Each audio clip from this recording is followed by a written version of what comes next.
अस्सलामुअलैकुम। अच्छा देखिए जी, इससे पहले हमने अपलोड कर दिया था एपोप्टोसिस के बारे में कि एपोप्टोसिस क्या होता है, कौन कौन से टाइप्स हैं और कौन सा मैकेनिज़्म है जिस वजह से जो है वो एपोप्टोसिस होता है। वो ओवरऑल जो है एक्सट्रिंसिक पाथवे इंट्रिंसिक पाथवे दोनों अपलोड कर दिए थे प्रीवियस वीडियो में। आज जो है वो है टॉपिक नेक्रोसिस के बारे में कि नेक्रोसिस क्या होता है, कितने टाइप्स हैं। और ये वीडियो मतलब ये जो नेक्रोसिस है ये काफ़ी लेंथी टॉपिक है। कोशिश करेंगे कि इसको 2 वीडियो में हो जाए इंशाल्लाह। तो स्टार्ट करते हैं नेक्रोसिस। देखिए नेक्रोसिस सिंपली अगर इसको डिफ़ाइन करें तो हम कहेंगे कि एक्सीडेंटल सेल डेथ। एक्सीडेंटल, ठीक है, accidental cell death. Accidental cell death is called necrosis, ये भी कह सकते हैं। अगर इसको मज़ीद मॉडिफाई करें कि भाई क्या होता है, तो हम लिखेंगे necrosis is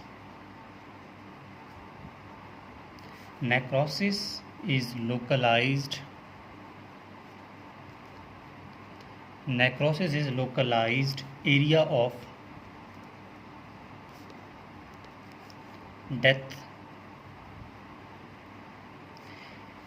death of a tissue,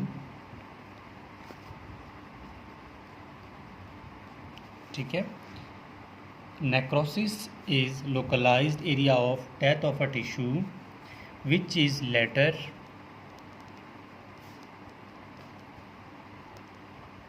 denaturated of tissue by hydrolytic enzymes।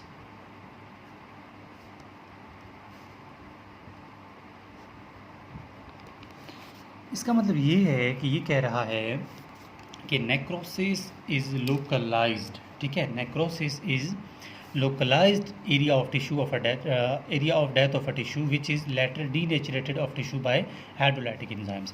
कहने का मतलब ये है कि ये अगर हमारे पास सेल्स हैं, ठीक है, ये हमारे पास सेल्स हैं, इनको अभी नेक्रोसिस प्रोसेस से गुजरना हो तो क्या होगा कि ये सेल्स, ठीक है, ये सेल्स हैं, इनको अगर नेक्रोसिस के प्रोसेस से गुजरना हो तो ये सेल सबसे पहले लाजमी बात है ये सेल डैमेज होंगे, ठीक है, एक्सीडेंटली डैमेज होंगे। जैसे ये सेल डैमेज होंगे तब क्या होगा कि ये इट्स सेल्फ जो है ना, हमने क्या कहा, tissue of which later denaturate of tissue by hydrolytic enzymes. जैसे ये डैमेज होंगे, डैमेज होने के बाद सेल जो है लाजमी बात है अपना सेल स्ट्रक्चर खो देगा, ठीक है, सेल अपना स्ट्रक्चर ख़त्म करेगा। अब जैसे ये सेल डैमेज हो जाएंगे तब फाइनली इन्हीं सेल्स से हाइड्रोलाइटिक एंजाइम्स जो है वो प्रोड्यूस होना स्टार्ट हो जाएंगे और वही हाइड्रोलाइटिक एंजाइम्स इन्हीं सेल्स को दोबारा ख़त्म कर देंगे, मतलब खा जाएंगे, बॉडी से ख़त्म कर देंगे।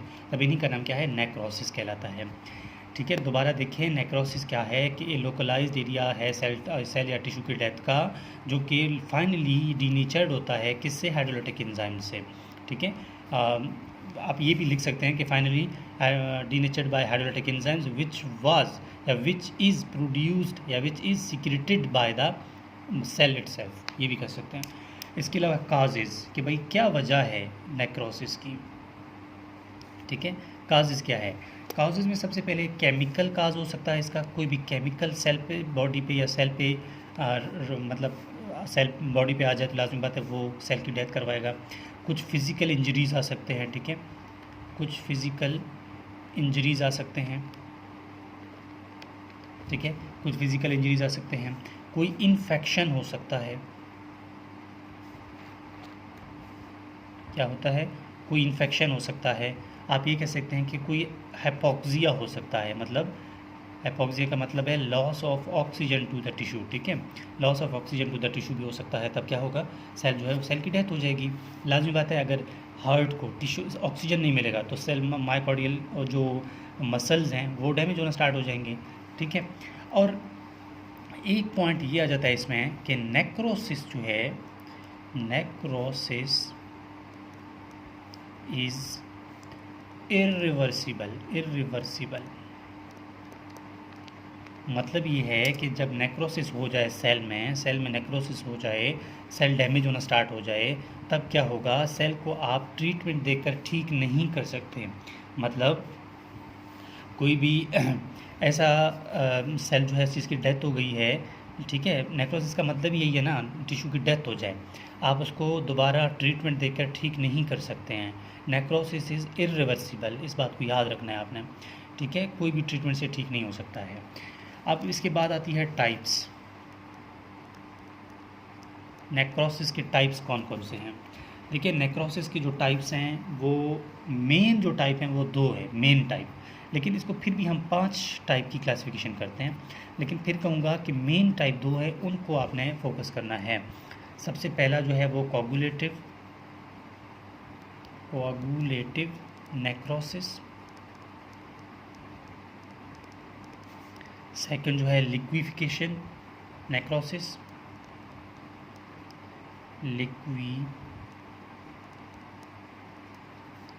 लिक्विफिकेशन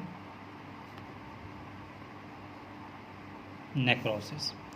थर्ड जो है वो है फैट नेक्रोसिस,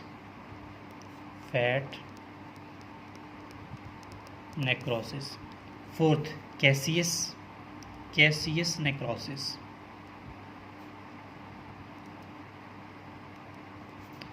फिफ्थ जो है वो है fibrinoid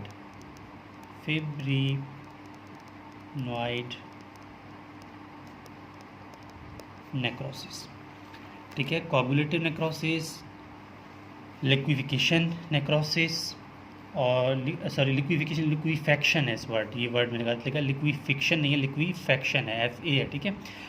coagulative necrosis, liquefaction necrosis, fat necrosis, Cassius necrosis and fibrinoid necrosis. तो ये क्या हैं, ये टाइप्स हैं नेक्रोसिस की। तो वन बाय वन इन सबको देखेंगे कि कौन सा टाइप क्या होता है और ये कैसे होता है, ठीक है। अब सबसे पहला जो टाइप है वो क्या था, ये कोगुलेटिव नेक्रोसिस।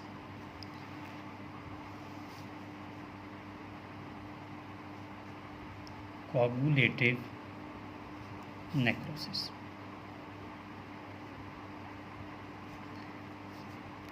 अच्छा देखिए, ये कोगुलेटिव नेक्रोसिस जो है, ये इसको समझने के लिए पहले तो मैं आपको चलो मैं इसका डेफिनेशन लिख देता हूँ, फिर एग्जाम्पल लिख देता हूँ।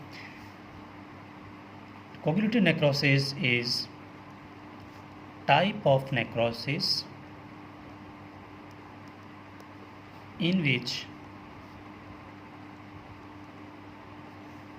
cell boundary is preserved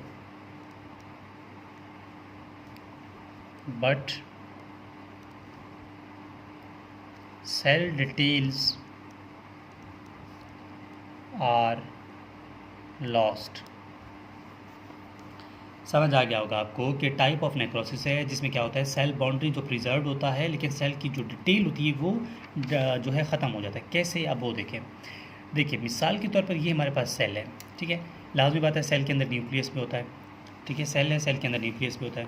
अब होता क्या है कि कोई भी केमिकल फिज़िकल जो भी है, जो सेल की डेथ करवाई, ठीक है, डेथ करने के बाद जो सेल है, सेल के अंदर न्यूक्लियस है, न्यूक्लियस के राइबोसोम्स हैं, ठीक, एंडोप्लाज्मिक रेटिकुलम्स हैं, राइबोसोम्स हैं, माइटोकॉन्ड्रिया है, ठीक है, लाजमी बात है सेल की डिटेल तो अंदर होगी ना।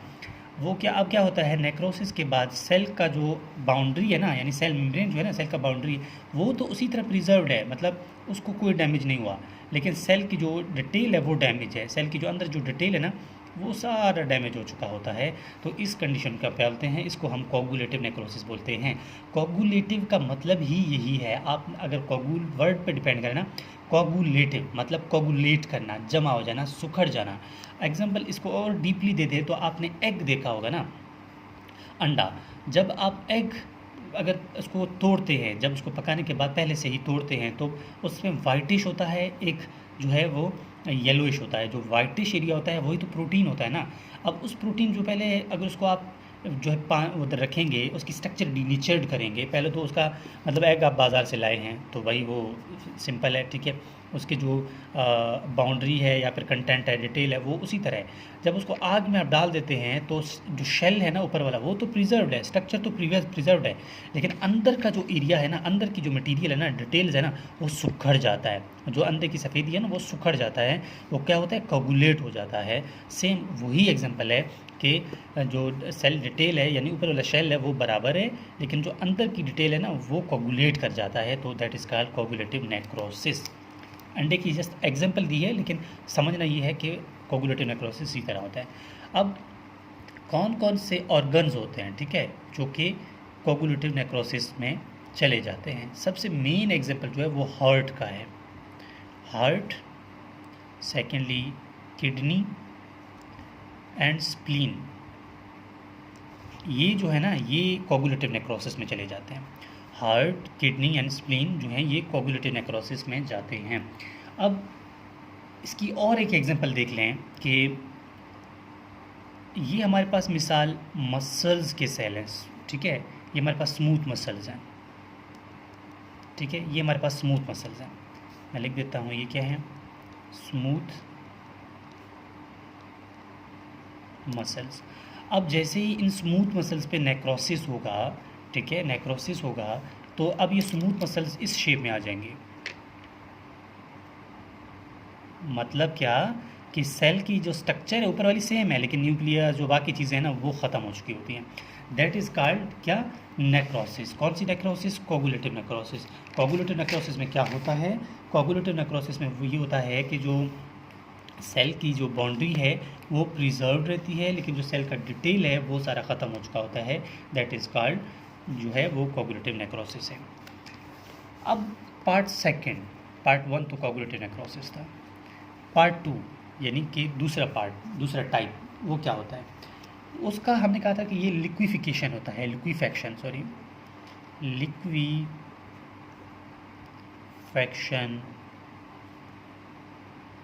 नेक्रोसिस। अच्छा, वो कोगुलेटिव नाम से ज़ाहिर था, ये लिक्विफिकेशन नाम से ज़ाहिर है, मतलब रिलेटेड टू लिक्विड, ऐसा ही कुछ नज़र आ रहा है ना। तो अब इसको पढ़ेंगे समझ आ जाएगी। तो इसमें लिखूँगा नेक्रोसिस या ये टाइप ऑफ नेक्रोसिस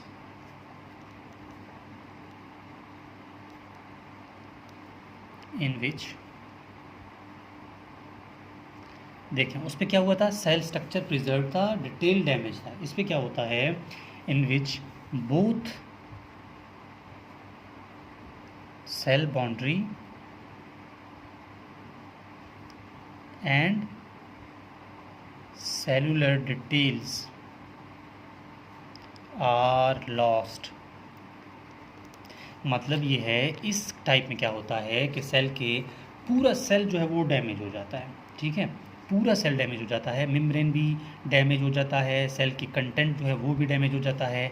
एग्जांपल इसका ये आ जाता है कि ये मिसाल सेल है, सेल के अंदर न्यूक्लियस है, न्यूक्लियस के अंदर वही एंडोप्लाज्मिक रेटिकुलम है, राइबोसोम्स हैं, ठीक है, लाइसोसोम्स हैं, माइटोकॉन्ड्रिया है। जैसे ही इस पे नेक्रोसिस होगा तो पूरा सेल का जो सेल है ना वो सब, पूरा सेल जो है वो डैमेज हो जाएगा, चाहे वो उसकी सेल मेम्ब्रेन हो, चाहे वो सेल की डिटेल हो, तो पूरा सेल का सेल क्या हो जाता है, डैमेज हो जाता है। तो इसको हम क्या बोलते हैं, पूरा सेल डैमेज हो जाता है, तो इसको बोलते हैं लिक्विफिकेशन नेक्रोसिस। तो अब कौन कौन से एग्जांपल, इसके अलावा आप ये भी कह सकते हैं कि काज एग्जांपल या काजेज़ में लिख दें कि किस वजह से होता है ना। आप देखिए कि एग्जांपल इसमें जो है ब्रेन नेक्रोसिस, जो ब्रेन में अगर हमारे पास ब्रेन है, ठीक है, ब्रेन में इस्कीमिया हो जाए, ब्रेन में इस्कीमिया हो जाए, इस्कीमिया का मतलब ये है कि ब्रेन तक ब्लड ना पहुँचे, loss of blood is called ischaemia. Loss of, और मतलब कोई ऑर्गन के पास कोई ब्लड नहीं पहुंचता तो उसको इस्कीमिया बोलते हैं, ठीक है। तो इसको अगर ब्रेन के पास इस्कीमिया हो जाए तब वो लिक्विफिकेशन नेक्रोसिस काज करेगा। इसके अलावा ये कह सकते हैं, इसका दूसरा एग्जांपल एब्सिस आ जाता है, ठीक है, एब्सिस। एब्सिस क्या होता है, एब्सिस जो होता है, एब्सिस को बोलते हैं कलेक्शन ऑफ पस। जो पस होता है ना, लाइंड बाय मेम्ब्रेन, इसी को हम एब्सिस बोलते हैं। एब्सिस फॉर्मेशन होता है इसमें। अगर ये एब्सिस फॉर्मेशन लिवर में हो जाए तो हम कहेंगे लिवर एब्सेसिस, ठीक है, लिवर एब्सिस। अगर ये ब्रेन में हो जाए तो हम कहेंगे ब्रेन एब्सिस। कहने का मतलब ये है कि इस टाइप में क्या होता है कि इस्कीमिया होता है और एब्सिस हो जाता है। एब्सिस मतलब पस बन जाता है, लिक्विड। हम पहले भी ये कह रहे हैं ना कि सेल की डेथ हो जाए तो वो लिक्विड बन जाएगा, लिक्विफिकेशन नाम से ज़ाहिर है। मिसाल ये ब्रेन टिश्यू है, ब्रेन टिश्यू में क्या होता गया, डैमेज हो गया, डैमेज होने के बाद ये क्या होगा, ये एब्सिस बनाएगा। एब्सिस का मतलब क्या है कि इसके अंदर पस होगा, ठीक है, पस होगा, कलेक्शन ऑफ पस land bye membrane that is called abscess. तो क्या होगा कि पस बन जाएगा वो सेल का, जो कि हेल्दी सेल था, डैमेज होने के बाद क्या हो गया, पस बन गया, लिक्विफाइड हो गया, लिक्विड की फॉर्म में आ गया। दैट्स वाई हम इसको बोलते हैं लिक्विफिकेशन या लिक्विफेक्शन नेक्रोसिस। तो होपफुली आपको ये पॉइंट भी समझ आ गया होगा। अब जो है हम डिस्कस करेंगे कि थर्ड टाइप का क्या था। थर्ड टाइप में हमने पढ़ा था कि इसका फैट नेक्रोसिस हमने कहा कि क्या होता है वो देखेंगे, फैट नेक्रोसिस, ठीक है। ये हाँ, अब हम देखेंगे फैट नेक्रोसिस पार्ट 3, यानी कि जो टाइप चल रहा है टाइप 3 क्या है, फैट नेक्रोसिस। नाम से जाहिर है फैट नेक्रोसिस, लाजमी बात है किसकी नेक्रोसिस होगी, फैट की नेक्रोसिस होगी। फैट नेक्रोसिस को आगे नेक्रोसिस ऑफ फैट आप ये भी कह सकते हैं, ठीक है। फैट नेक्रोसिस की डेफिनेशन में क्या है, necrosis of fat, necrosis of fat followed या follows trauma। मतलब कोई ट्रॉमा हो जाए और वो क्या है, ट्रॉमा के बाद क्या करे, वही ट्रॉमा के बाद नेक्रोसिस होता है फैट्स की, इसको हम बोलते हैं फैट नेक्रोसिस। ये फैट नेक्रोसिस दो टाइप के होते हैं, ठीक है। एक होता है ट्रोमेटिक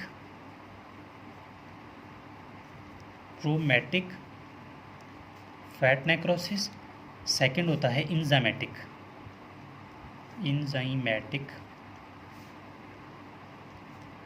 फैट नेक्रोसिस। सबसे पहले किसकी बात करेंगे, ट्रोमेटिक की। ट्रोमेटिक फैट नेक्रोसिस, देखिए ट्रोमेटिक फैट नेक्रोसिस में ये होता है कि ट्रोमेटिक फैट नेक्रोसिस का मतलब है फोकल टाइप ऑफ नेक्रोसिस। मतलब इसको डेफिनेशन में लिख रहा हूँ पहले, ठीक है, कि नेक्रोसिस ऑफ फैट, यहाँ पर मैंने लिखा ना फैट नेक्रोसिस क्या होता है, तो आप लिख सकते हैं कि fat necrosis of fat is called fat necrosis, ठीक है। ये ट्रॉमा नहीं है, ये डेफिनेशन जो है ये ट्रोमेटिक फैट का है। फैट नेक्रोसिस का मतलब है necrosis of fat, that is called fat necrosis. अगर इस डेफिनेशन को हमने सेम एज इट इज़ यहाँ पे लिख देना है कि ट्रोमेटिक नेक्रोसिस का मतलब है necrosis of fat follows trauma, ठीक है। जो जिसमें ट्रॉमा हो जाए, चोट हो जाए, ज़ख़म हो जाए, ठीक है, उसको हम क्या बोलते हैं, ट्रोमेटिक फैट, ट्रोमेटिक नेक्रोसिस। ये ट्रोमेटिक नेक्रोसिस की साइट क्या है, ठीक है, कहाँ पर होता है, तो हम कहेंगे कि फैट ऑफ सबक्यूटेनियस टिश्यू, ठीक है, फैट ऑफ सबक्यूटेनियस टिश्यू ये कह सकते हैं। सेकेंडली ये होता है, ठीक है, also occurs in female breast. कहाँ पे होता है, फीमेल ब्रेस्ट पे होता है, ठीक है, फीमेल्स ब्रेस्ट। लाजमी बात है वहाँ पर फैट डेपोजिशन ज़्यादा है ना, तो वहाँ पर ये ट्रोमेटिक या आप ये कह सकते हैं कि ट्रोमेटिक फैट नेक्रोसिस हो जाता है। अब सेकंड जो बात इसकी जो इसको पहले किस तरह होता है ये देखें ना, कैरेक्टरिस्टिक किस तरह ये होता है, ठीक है, कैरेक्टरिस्टिक्स देखें। सबसे पहले कि ये हमारे पास क्या है, ये हमारे पास सेल है, सेल के अंदर क्या होता है, फैट होता है, ठीक है। ये मिसाल फैट ड्रॉपलेट है इसके अंदर। जैसे ही इसकी यहाँ पर फैट नेक्रोसिस हुई, ठीक है, फैट नेक्रोसिस होने के बाद क्या होगा कि जो सेल है ये लूज़ हो जाएगा, अपने मेम्ब्रेन को लूज़ कर जाएगा। मेम्ब्रेन को लूज़ करेगा तो इसके अंदर जो फैट ड्रॉपलेट था वो बाहर आ जाएगा। ये फैट ड्रॉपलेट जो है बाहर आ जाएगा। जैसे ये फैट ड्रॉपलेट बाहर आ जाएगा तो इसको माइक्रोफेजेस जो है वो इंगल्फ करेंगे, ठीक है। This fat droplet is engulfed by macrophages। इसको कौन खाएगा? माइक्रोफेजेस खाएंगे। माइक्रोफेजेस को खाएंगे तो लाजमी बात है जो है फैट की नेक्रोसिस हो रही है ना, that is called as fat necrosis. अब जो इंजाइमेटिक, जो पहला तो क्या था, ट्रॉमेटिक था, अब इंजाइमेटिक है। इंजाइमेटिक नेक्रोसिस, इंजाइमेटिक नेक्रोसिस, ठीक हो गया। अब इंजाइमेटिक नेक्रोसिस में क्या होता है कि इंजाइमेटिक नेक्रोसिस से नाम से ज़ाहिर है इंजाइम्स की वजह से होता है, ठीक है। एग्जांपल जिसमें इसको समझने के लिए सबसे पहले आपको पता होना चाहिए कि अगर पेंक्रियाज में पेंक्रियाटाइटिस हो जाए, इन्फ्लेमेशन ऑफ पेंक्रियाज हो जाए, तो आप समझ सकते हैं कि ये हमारे पास अगर पेंक्रियाज है, ठीक है, ये पेंक्रियाज है, पेंक्रियाज में सेम उसी तरह ये सेल्स होते हैं, ठीक है। ये मैं पेंक्रियाज एग्जांपल बना रहा हूँ, ठीक है। पेंक्रियाज में क्या होता है, नॉर्मली पेंक्रियाज से पेंक्रियाटिक जूस निकलता है और ये पेंक्रियाटिक जूस जाके कहाँ पर एक्यूमुलेट हो जाता है, जमा हो जाता है, ठीक है। ये पेंक्रियाटिक जूस जो है जाके जमा हो जाता है ड्यूडीनम के अंदर, ठीक है, ड्यूडीनम के अंदर चला जाता है। ये तो नॉर्मल स्टेट में हो गया। अगर पेंक्रियाट में पेंक्रियाटाइटिस हो जाए, मतलब पेंक्रियाटिक के सेल्स जो हैं ये डैमेज होना स्टार्ट हो जाएं, तो ये हाईली एक्सक्रीट करेंगे पेंक्रियाटिक लाइपेज को, ठीक है। किसको करेंगे? पेंक्रियाटिक लाइपेज को हाईली सीक्रीट करेंगे। ये पेंक्रियाटिक लाइपेज क्या करेगा, ये पेंक्रियाटिक लाइपेज जो है वो एक्सक्रीट होने के बाद ये जाके फैट की, क्योंकि हमने पता है कि ये पेंक्रियाज से इंजाइम ड्यूडीनम में क्यों आते हैं, क्योंकि ड्यूडीनम में फ़ैट डेपोजिशन ज़्यादा है, जो हम डाइट लेते हैं वहाँ पर फैट आके जमा हो जाता है। पेंक्रियाटिक जूस आता है, पेंक्रियाटिक जूस आने के बाद इन फैट्स की डाइजेशन करवाता है। तब क्या होगा, अगर पेंक्रियाटाइटिस हो जाए तो सेल्स में फ़ैट डेपोजिशन ज़्यादा होगी, तो पेंक्रियाटाइटिस में पेंक्रियाटिक लाइपेज एक्सक्रीट होगा। ये क्या करेगा, ये फ़ैट को जाके एक्सक्रीट करेगा, मतलब डैमेज करेगा, डिस्ट्रॉय करेगा। किसको डिस्ट्रॉय करेगा? किसको डिस्ट्रॉय? द फैट को डिस्ट्रॉय करेगा। फैट को डिस्ट्रॉय करने के बाद वो फैट को डिस्ट्रॉय करेगा और इसको फैट ड्रॉपलेट में कन्वर्ट करके बॉडी से निकाल देगा। तो this is called enzymatic necrosis. Enzymatic necrosis को मैं दोबारा रिपीट करता हूँ। ये हमारे पास पेंक्रियाज है, ठीक है। क्या होता है कि पेंक्रियाज में इन्फ्लेमेशन हुई, पेंक्रियाटिक लाइपेज एक्टिवेट हो गया, हाईली सीक्रेट हो गया। इसने क्या किया, फैट की डेपोजिशन डिस्ट्रॉय किया, फैट्स को और बना दिया फैट सेल से। फैट की डिस्ट्रीब्यूशन हो गई और फैट सेल से, और ये क्या हो गया, बॉडी से निकल गया, ख़त्म हो गया, डिस्ट्रॉय हो गया। तो that is called fat necrosis.